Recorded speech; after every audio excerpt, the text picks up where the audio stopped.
교과서 69쪽에서 70쪽. 자, 기말고사 시험 범위는 69쪽부터 시작됩니다. 신국가 건설을 구상하다. 신국가 건설을 구상하다. 자, 이제 1945년 8월 15일 우리는 광복을 맞이하게 되는데요. 69쪽에서 70쪽 사이에서는 광복 직전의 상황을 두 가지 측면에서 살펴보는 것입니다. 우선 첫 번째, 국제사회에서 이미 한국의 독립에 대한 논의가 있었습니다. 여기서 여러분들이 알아야 될 것은 세 가지 회의인데요. 바로 카이로 회담, 그리고 얄타 회담, 포츠담 회담입니다. 여기서 각각 카이로 선언, 그리고 얄타 회담의 내용, 그리고 포츠담 선언의 내용을 아시면 되겠습니다. 카얄포, 국제사회에서 한국의 독립을 논의했던 관련된 중요한 회의 세 가지, 카얄포, 세 가지 아시면 되겠고요. 다음 70쪽으로 넘어가서 이런 가운데 자, 우리도 새로운 국가 건설을 위한 준비 활동을 하게 됩니다. 먼저 국외에서의 건국 준비 활동으로 두 가지를 아시면 되겠는데요. 첫 번째 대한민국 임시정부고요. 두 번째 조선독립동맹. 자, 조선독립동맹, 그리고 국내에서 만들어진 조직으로 조선건국동맹. 그래서 이 세 가지 조직이 각각 어떤 준비를 했는지를 중심으로 살펴보면 되겠습니다. 다시 69쪽으로 돌아오시겠습니다. 생각 열기. 2차 세계대전 중 국제사회는 우리 한국의 독립을 약속하였어요. 국제사회의 움직임 카얄포 중심으로 보시고요. 여러 독립운동 단체는 신국가 건설을 위해 어떤 준비를 하였나요? 세 가지 조직을 중심으로 살펴보도록 하겠습니다. 흐름 잡는 연표를 보시면 40년 충칭에 정착한 대한민국 임시정부가 제일 먼저 1941년에 대한민국 건국 강령이라는 것을 선포하고요. 이후 1942년에 아까 예난의 조선독립동맹이 결성이 되었고요. 1943년에 카이로 선언, 그리고 1944년에 조선건국동맹이 결성이 되었고요. 1945년에 얄타 회담, 포츠담 회담, 그리고 2차 세계대전 종전, 이런 순서대로 이제 독립을 맞이하게 됩니다. 자, 한번 같이 읽어보시겠습니다. 1943년 9월 이탈리아가 항복을 한 다음에 2차 세계대전은 연합국에게 유리하게 전개되었다. 자, 이 2차 세계대전은 연합국과 추축국의 대립이었죠. 이제 이 중 연합국이 이제 승기를 잡게 되는 거죠. 자, 이런 가운데 미국의 루즈벨트, 중국의 장제스, 영국의 처칠. 자, 카이로 선언은 세 나라가 모였습니다. 미국과 중국과 영국의 대표가 어디 모이냐면 이집트의 카이로에 모여서 전후 문제를 논의하게 되는데요. 이 회담에서 한국의 독립 문제가 최초로 논의된 회의, 이게 바로 카이로 선언이 되겠습니다. 여기서 최초라고 하는 것과 더불어 카이로 선언의 핵심 내용은 뭐냐면 적당한 시기에 한국을 독립시킨다는 내용이 포함된 것이죠. 카이로 선언의 사료를 한번 살펴보겠습니다. 이상 3대 연합국은 미국, 영국, 중국이 되겠죠? 자, 한번 써보겠습니다. 미국, 그 다음에 영국, 그리고 중국. 자, 세 개 나라는 한국인이 처해 있는 노예 상태에 유념하여, 여기 보면 적당한 시기에라고 하는 표현이 나와 있어요. 자, 즉각적인 독립이 아닐 수 있다는 걸 암시해 주죠. 한국을 자주 독립시킬 것을 결의한다. 그래서 카이로 선언의 발표는 우리나라 독립운동에 어떤 영향을 끼쳤을까? 자, 연합국이 한국의 독립을 공식적으로 언급했기 때문에 여러 독립운동 단체와 독립운동가들이 이를 환영하는 성명을 발표하고 독립을 향한 보다 적극적인 대일 항전에 나서는 그런 계기로 삼았겠죠. 카이로 회담에 참여한 3국 최고 지도자, 자, 중국의 장제스, 그리고 미국의 루즈벨트, 그리고 영국의 처칠 수상, 이렇게 사진이 나와 있습니다. 밑으로 내려가 보겠습니다. 다음은 얄타 회담입니다. 얄타 회담은 또 볼게요. 1945년 2월이야. 자, 얄타 회담은 45년 2월, 종전 직전이죠. 독일이 아직 패전하지 않았어. 독일의 패전이 임박하자 또 모였어요. 이번엔 누구냐? 여기 보면은 자 보세요. 미국, 미국의 루즈벨트, 자, 영국의 처치, 이번에 소련의 스탈린, 크림반도의 얄타에서 모였죠. 자, 여기는 누구냐? 미국, 영국, 이거는 미국, 영국, 소련이다. 자, 미국, 영국, 소련이다. 자, 여기 내용이 뭐냐? 내용이 여기 나와 있죠? 자, 빨간색으로 한번 표시해 보도록 할게요. 자, 소련이 대일전에 참전해라. 자, 즉 독일이 망한 다음에 독일하고의 전쟁이 끝나면 소련이 일본하고의 전쟁에 들어와라. 그리고 패전국 및 해방국에서의 임시정부 구성 등의 원칙에 합의를 하였다. 여기 지금 이 소련이라는 나라가 대일전에 참전이 만약에 되지 않았다면 우리 역사에 좀 많이 달라졌겠죠. 이 소련이 이때 그 참전이 결정이 되고 나중에 정말 결정적 순간에 소련이 들어오게 됨으로써 결국 미국과 소련 사이에 38선 이게 나중에 생기게 되고요. 여기서 38선을 결의한 것은 아니지만 38선의 어떤 원인을 제공한 회담이 바로 얄타 회담이다. 이렇게 볼 수 있겠습니다. 독일이 연합국에 항복하자. 자, 1945년 7월 미국,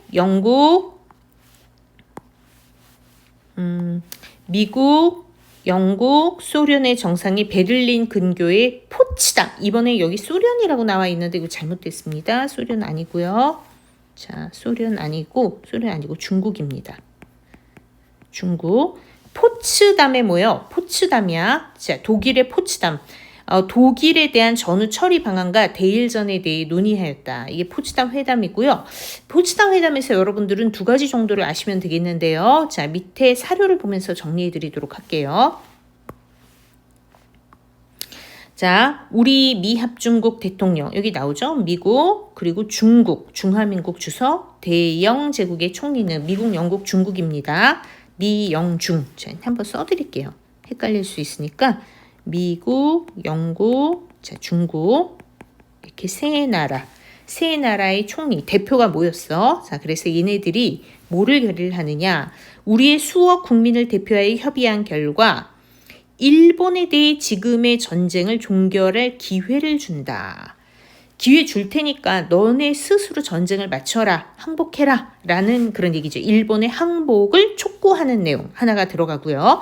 카이로 선언의 조항은 이행되어야 하며 최초의 우리 독립을 약속해 주었던 이 카이로 회담의 내용을 재확인해 주는 그런 내용이 들어가게 되죠. 그래서 자, 요거를 조금 선생님이 적어 드리자면 이거는 일본의 항복을 촉구하는 내용이 들어 있고요. 그다음에 카이로 회담의 약속을 재확인. 카이로 회담 때 최초의 우리 독립을 약속해줬던 그 내용을 재확인하는 내용이 포함된다. 그래서 일본의 주권이 이제부터 전쟁에서 패망하게 되면 일본 본토, 혼슈, 홋카이도, 큐슈, 시코쿠, 일본은 크게 4개의 섬으로 이루어져 있죠. 그리고 자기네들이 결정하는 작은 섬들에 국한될 것이다. 이런 내용이 포함되어 있어요. 자, 포츠담 선언은 일본에게 최종적인 무조건 항복을 요구하는 내용, 2차 세계대전 이후 일본에 대한 처리 방안을 제시했다. 2차 세계대전이 일본에 대한 처리 방안. 자, 그리고 카이로 선언의 이행을 분명히 하여 한국의 독립을 재확인해 주었다. 여기 정리가 되어 있네요. 정리가 되어 있다. 그런데 어떻게 해서 일본이 패망하게 되느냐? 연합국의 무조건적인 항복 요구에도 일본이 전쟁을 계속했어요. 결국 1945년 8월 일본의 히로시마의 8월 6일, 자, 나가사키의 8월 9일 미국은 원자폭탄을 투하를 하게 되면서 소련도 일본에 선전포고를 하고 자, 11일에 만주와 한반도로 진격해 소련도 참전을 하게 되죠. 원자폭탄이 먼저예요. 그래서 결국 일본은 1945년 8월 15일 무조건적인 항복을 수용하고 우리 민족은 광복을 맞이하였다. 여기 정말 끔찍한 히로시마 원자폭탄 폭파 장면이 있고 폭파 후 히로시마의 이 폐허가 된 모습이 사진이 나와 있습니다. 여기 보면 미국은 자, 여러분도 혹시 그 오펜하이머라는 영화 보셨나요? 그 영화에 보면은 이 내용이 굉장히 자세히 나와 있어요. 미국이 맨하튼 계획이라고 하는 거. 천재 물리학자 있죠. 크리스토퍼 놀란 감독의 오펜하이머라는 유명한 영화가 있습니다. 그 영화에 보면 미국이 맨해튼 계획 이런 거를 통해서 그 원자폭탄을 개발하는 그런 내용이 나와요. 그 오펜하이머의 내적 고뇌 막 이런 것들이 영화를 통해서 나오죠. 과학적인 성취가 인류를 구할 수도 있고 결국 파괴할 수도 있다는 것을 본인이 나중에 알게 되는 그런 내용인데, 자 봅시다. 1945년 7월 16일 원자폭탄 실험에 성공을 하고 한 달 뒤인 8월 15일 날 바로 일본의 원자폭탄을 투하하게 되는 거죠. 그래서 여러분들 여기서는 자 카얄포에 대해서 내용 핵심 알아두세요. 카이로, 미국, 영국, 중국 최초의 약속. 자, 그 다음에 얄타 회담, 소련의 대일전 참전 얘기가 나오는데 나중에 38선에 영향을 준다. 그 다음에 포츠담 선언은 일본의 무조건적인 항복을 촉구하면서 카이로 회담의 약속을 재확인해 준 것이다. 그래서 이렇게 광복 직전에 국제 어떤 사회의 한국 독립 논의 움직임에 대해 살펴보시면 되겠고요. 70쪽으로 넘어가서 대한민국 이제 임시정부 얘기를 한번 해보도록 하겠습니다. 자, 그럼 이런 가운데 제일 먼저 움직임을 보였던 것은 역시 대한민국 임시정부겠죠. 임시정부는 우리 민족의 가장 대표하는 그런 조직이라고 할 수 있겠는데요. 이게 어디 있었냐면은 중국의 충칭에 있었죠. 충칭. 임시정부는 충칭에 있었다. 충칭. 이제 임시정부는 충칭에 있었다. 자, 대한민국 임시정부는 뭐를 했냐? 임시정부 대한민국 건국강령이라고 하는 것을 선포했다. 근데 이 건국강령의 내용에는 이 건국강령의 이념은 조소왕이라는 사람의 삼균주의를 바탕으로 하는 그런 내용인데, 삼균주의가 뭔지를 알아야 돼. 세 가지가 균등한 나라를 만들겠다는, 균등, 평등 같은 말이 되겠죠? 자, 먼저 새로운 나라가 세워진다. 그 나라는 모든 국민이 정치적으로 평등해야 돼. 그러기 위해 보통선거를 실시하겠다. 지금은 18세 이상이죠. 일정 나이 이상이 되면 누구나 정치에 참여할 수 있는 참정권을 갖게 된다는 거죠. 그리고 두 번째, 경제적 균등. 이걸 위해 생산기관을 국유화하겠다. 대규모의 어떤 생산시설 이런 것을 국유화, 국가 소유로 하겠다. 이렇게 얘기를 했고요. 경제적 균등도 꽤 했죠. 또 교육적 균등이 있어. 그래서 무상 의무 교육을 실현하겠다. 이렇게 얘기를 했고, 그 외에도 개인과 개인, 민족과 민족, 국가와 국가 간의 평등을 주장하는 내용을 담고 있는 것이 바로 삼균주의. 자, 삼균주의 잘 알아두세요. 삼균주의 잘 알아두시고요. 건국강령에는 보통선거를 통한 민주공화정의 수립, 토지개혁, 자, 토지개혁 들어갑니다. 주요 생산시설의 국유와 무상교육 실시 등의 내용이 담겨 있었다. 자, 기타 이건 참고로 읽어두시는데요. 미주 지역에, 자, 이런 가운데 이 미주 지역의 한인들은 9개 한인 단체를 연합해 제미, 미국에 있는 한족의 연합위원회를 결성하였고, 제미 한족연합위원회는 자금을 모금해 임시정부에 그 자금을 전달하고 지원해주는 역할도 하였다. 한편, 자, 이번에는 중국의 어디냐면은 충칭입니다. 충칭. 자, 충칭이 아니죠. 죄송해요. 화북 지역. 자, 화북 지역에 어디냐면은 예난이라는 곳. 예난. 자, 여러분들 이 지도에서 그 선생님이 충칭과 예난을 좀 보여드리고 싶은데요. 이게 교과서 65쪽에 이 지도가 좀 있어요. 그래서 앞에 잠깐 가서 65쪽 지도를 잠깐 보여드릴게요, 여러분. 65쪽의 지도를 보게 되면 여기 보면은 중국 있죠. 중국도 당시에 내전이 일어나고 있었는데 여기 보면은 여기 충칭이 있어. 충칭. 자, 여기는 국민당 정부, 민족주의 계열의 국민당 정부의 관할 하에 있었던 곳이고, 여기는 내전이 일어날 때 중국의 그 공산당이 장악하고 있었던 화북 지역이라고 얘기를 해요. 여기를 화북이야. 화북의 중심지가 예난. 그래서 이 예난에 그리고 여기 충칭, 예난과 충칭에 각각 여기에는 뭐가 만들어지냐? 충칭에는 대한민국 임시정부가 정착을 하고, 예난에는 제 위치 봐두세요. 예난에는 조선 독립동맹, 김두봉을 중심으로 하는 조선 독립, 그리고 임시정부 산하에는 한국 광복군이 있었고요. 조선 동맹 산하에는 조선의용군이라고 하는 군대가 만들어지게 되죠. 자, 다시 돌아와 보도록 하겠습니다. 자, 예난의 사회주의 독립운동 세력. 자, 얘는 민족주의고 얘는 사회주의야. 자, 이거는 사회주의 독립운동 세력이다. 사회주의 독립운동 세력의 김두봉을 중심으로 조선 독립동맹. 여기 조금 보충 설명을 해주도록 할게요. 그러면은 충칭은 뭐냐? 이거는 민족주의 계열이고요. 중심 인물은 누구야? 김구 선생님이 되겠죠. 김구 선생. 여기는 사회주의. 그리고 김두봉. 자, 조선 독립 동맹이 결성이 되었는데 이 조선 독립 동맹은 일본 제국주의 타도, 자, 그리고 얘 똑같아. 보통 선거 실시, 토지 분배, 그리고 대기업 국유화. 자, 생산시설, 대기업을 국유한다. 조금 표현이 다르죠. 주요 생산시설을 국유한다와 대기업을 국유한다. 의무교육 시행. 그러나 대충 비슷비슷하죠. 건국 강령을 발표하였다. 자, 한인 국방 경위대 시가행진. 자, 이거 위에 대한민국 임시정부 설명인데요. 제미 한족연합회가 편성한 독립군 부대인 한인 국방 경위대로 대가 로스앤젤레스에서 시가행진을 하는 모습. 자, 우리 적극적으로 활동하고 있습니다. 자, 이번에는 국내인데 국내에는 여운형을 중심으로 이번에 민족주의 사회주의 계열의 독립운동가들이 연합했다. 좌우 합작의 성격을 띄요.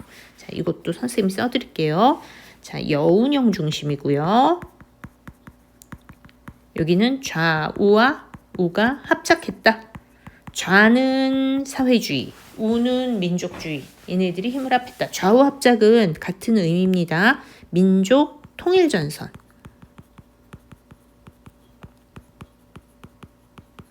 또 민족 협동전선과 같은 개념. 협동전선과 같은 개념. 자, 조선 건국 동맹은 건국을 주체적으로 준비하기 위해 조직 마련에 힘썼고, 1944년이에요. 만들어진 게 여러 항일단체와 연합을 추진하여 반일 전선을 형성하고 민주주의 원칙에 따른 국가 건설을 목표로 하는 강령을 발표했다. 여기도 강령을 발표했어. 건국 강령. 자, 이렇게 준비를 하다가 계속 볼게요. 특히 조선 건국 동맹은 전국의 지방 조직을 만들고 노동자, 농민, 청년 등 다양한 계층을 포함한 조직을 구성했고, 무장 봉기를 위해 군사위원회를 조직하고 노농군 편성 계획을 세우기도 했다. 노동자와 농민이라는 얘기겠죠. 9개의 독립운동 세력과의 연대까지 모색하기 위해 화북 지역의 독립동맹과도 조선 독립동맹과도 접촉을 하였다. 이제 그 당시에 이제 가장 영향력이 컸던 인물이 여운형이었기 때문에 총독부는 자기네가 항복 직전에 여운형과 접촉을 해서 서로 협상을 하게 돼요. 그래서 여운형이 3가지 조건을 내걸게 되는데, 첫째 이제 이거를 내걸죠. 정치 활동의 자유를 즉각 인정해달라. 자, 그리고 정치범 경제범들, 구금돼 있는 이런 사람들을 전부 석방해달라. 즉각 석방해달라. 서울 시민 기준 3개월치 먹을 수 있는 식량을 확보해달라. 이런 요청을 해서 여운형이 총독부로부터 권력을 이양받고 광복과 동시에, 일본이 항복한과 동시에 바로 이 조선 건국 동맹을 후에 조선 건국 준비위원회로 개편해 나갑니다. 그래서 이 조직이 매우 중요해요. 이게 나중에 조선 건국 준비위원회, 줄여서 건준이라고 얘기를 하는데 건준으로 바뀌어지게 된다. 자, 여기 지도에 일목요연하게 잘 나와 있어요. 그래서 여러분들 지도에 보면 여기, 자, 지도 보세요. 너무 멀리 가서 봤네. 여기 다 있네. 자, 여기 볼까? 충칭, 그리고 예난, 그리고 국내의 경성에 각각 대한민국 임시정부, 자, 여러분들 임시정부, 조선 독립동맹, 그리고 조선 건국동맹이 있었다. 국내에 이렇게 알아두시고요. 건국강령 사료를 좀 보도록 하겠습니다. 대한민국 건국강령부터야. 자, 보통 선거를 시행하여 정권을 균등히 하고 국유제도, 국가가 소유한다는 거야. 이권을 균등히, 사회주의적 성격이 다분히 있죠. 민족주의 계열임에도 불구하고 공비교육, 국가의 그 돈으로 의무교육을 실시하게 되는 거야. 그래서 학과, 배울 수 있는 권리를 균등히 보장하고 국내외에서 민족 자결의 권리를 보장하여 민족과 민족, 국가와 국가, 그리고 개인과 개인이 모두 평등해야 된다. 불평등을 없앨 것이다. 이런 내용을 얘기하고 있고요. 조선 건국 독립동맹의 건국강령. 자, 이거는 다시 한번 얘기를 할게. 이거는 어디라고? 이거는 충칭. 자, 이거는 예난. 얘는 민족주의, 얘는 사회주의, 얘는 좌우합작, 좌 플러스 우, 좌우합작, 그리고 경성, 서울, 국내. 자, 다시 돌아와서 조선건국동맹. 자, 독립동맹. 보통선거 똑같이 나오죠. 또 대기업을 국영으로 귀속시키 토지 분배를 실시한다. 이런 내용이 나와. 자, 조금 더 세. 이게 조금 더 사회주의 계열에 조금 더 세. 국민의 의무교육 제도를 시행한다. 경비는 국가가 부담한다. 나와 있고요. 조선건국동맹은 각인 각파는 대동단결이라는 말이 인상적이고, 자 봐주세요. 대동단결, 즉 좌우합작이야. 거국 일치로 일본 제국주의 모든 세력을 쫓아내고 조선민족이 자유와 독립을 회복할 것. 건설 부면에 있어 일체의 시정을 민주주의 원칙에 따르고 특히 노농 대중의 해방에 치중할 것. 그래서 여러분들 이 사료도 자료 1번, 2번, 3번 잘 봐주시고 이게 어느 조직의 건국 강령이었는지를 구분해야 할 수 있게 자, 특징을 중심으로 알아두시면 되겠습니다. 자, 그러면 여기까지 일단 70조까지 설명을 마치겠습니다.